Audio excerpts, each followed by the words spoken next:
नमस्कार मंडळी, स्वागत आहे तुमचं आपल्या सिम्पली मराठी रेसिपीमध्ये। तर आज आपण बनवणार आहोत उपवासाची झटपट होणारी अशी इडली आणि तुम्ही बघू शकता अतिशय सुपर सॉफ्ट ही इडली इथे तयार झालेली आहे आणि त्यासोबत उपवासाची चटणी देखील आपण बनवणार आहोत। चला तर मग रेसिपीला सुरुवात करूया। तर इथे आपण जवळपास 1 वाटी भगर घेतलेली आहे आणि त्यानंतर 1/4 कप म्हणजे पाऊणपेक्षा पण कमी असं म्हणजे जवळपास पोहे खायचे 3 ते 4 चमचे आपल्याला यामध्ये टाकून घ्यायचे आहेत साबुदाणे आणि हे आपल्याला सगळं मंद आचेवरती जवळपास 5 ते 7च मिनटं फक्त हे भाजून घ्यायचं आहे। त्यानंतर चॅनलवर जर तुम्ही नवीन असाल तर चॅनलला नक्कीच सबस्क्राईब करा की जेणेकरून तुम्हाला आमचे असे हे नवनवीन व्हिडिओ नक्की बघायला मिळतील। अतिशय साधी सोपी आणि सरळ रेसिपी आहे, खायलाही खूप सुंदर आहे। आणि त्यानंतर प्रत्येक वेळेस आपण साबुदाण्याची खिचडी वगैरे बनवतो, काही ज्या महिला आहेत त्यांचे 9 दिवसाचे उपवास असतात, मग प्रत्येक वेळेस थोडं वेगळं काहीतरी हवं म्हणून हा तुम्ही जो पदार्थ आहे उपवासाची इडली तो नक्की बनवून बघा। त्यानंतर इथे आता आपलं भगर आणि जो साबुदाणा आहे हे छानपैकी भाजले गेलेले आहे, गरम झालेले आहे आणि आपल्याला आता एका ताटलीत हे काढून घ्यायचं आहे आणि थोडं थंड झाल्यानंतर याची आपल्याला एक पावडर बनवून घ्यायची आहे, म्हणजे हे छानपैकी आपल्याला दळून घ्यायचं आहे काही अशा पद्धतीने तुम्ही बघू शकता। त्यानंतर एका भांड्यामध्ये आता हे आपण काढून घेणार आहोत आणि त्यानंतर इथे जवळपास मी 1 वाटी दही घेतलेली आहे। त्याच मापाने की ज्या मापाने आपण भगर घेतलेली होती वाटी तेवढीच वाटी इथे मी दही घेतलेलं आहे आणि त्यानंतर अजून थोडी अर्धी वाटी यामध्ये मी पाणी टाकून घेतलेलं आहे आणि आता हे सुद्धा जी दही आहे हे आपल्याला मिक्सरला फिरवून घ्यायचे आहे आणि ते सुद्धा आता आपल्याला या मिश्रणामध्ये टाकून घ्यायचं आहे। लक्षात ठेवा 1 वाटी भगर मी इथे घेतलेली आहे आणि त्यासाठी मी 1 वाटी दहीचा इथे वापर केलेला आहे आणि त्यानंतर आपल्याला आता हे मिक्स करून घ्यायचं आहे। मिक्स करून झाल्यानंतर यामध्ये आता आपण अजून मीठ टाकणार नाही आहोत, मीठ आपण 15 ते 20 मिनटानंतर टाकूया। तोपर्यंत आता याला आपल्याला मुरवत ठेवायचं आहे, जवळपास 10 ते 15 मिनटं 15 ते 20 मिनटं हे छानपैकी मुरवू द्यायचं आहे आणि तुम्ही बघू शकता इथे अशा पद्धतीने हे बॅटर इथे तयार करून घ्यायचं आहे आणि योग्य तेच प्रमाण इथे मी तुम्हाला सांगितलेलं आहे की 1 वाटीला भगरला 1 वाटी दही इथे तुम्ही टाकून घेऊ शकता। त्यानंतर ते आपण आता याला 15 ते 20 मिनटं बाजूला ठेवूया। त्यानंतर उपवासाची चटणी करून घेऊया। अर्धी वाटी मी ते शेंगदाणे भाजून घेतलेले होते, त्यानंतर त्याच वाटीने तेवढेच मी आता इथे खोबऱ्याचा कीस घेतलेला आहे, सुक्का खोबऱ्याचा कीस आहे तो सुद्धा आपल्याला इथे टाकून घ्यायचा आहे।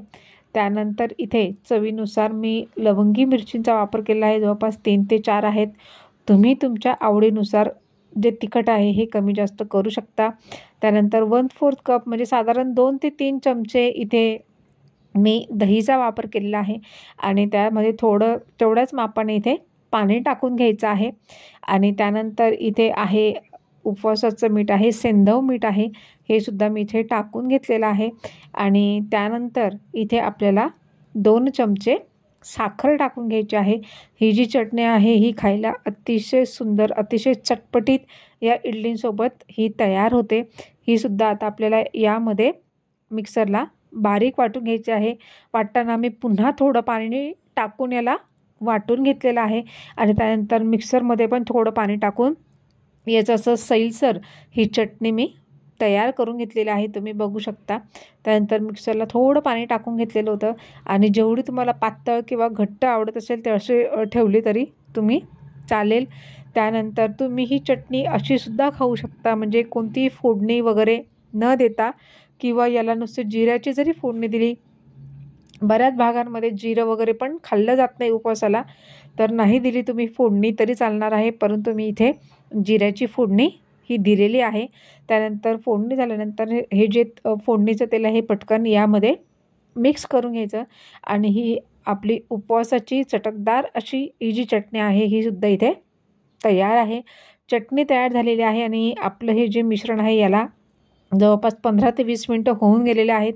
तुम्ही बघू शकता की पीठ हे कसं घट्ट तयार झालेला आहे, कारण की भगर आणि साबुदाणा हे काय करतात की पाणी शोषून घेत असतात. त्यानंतर इथे 1/4 कप आहे, म्हणजे साधारण 1 चमचा 1 ते 1.5 चमचा मी इथे पाणी टाकून घेतलेलं आहे.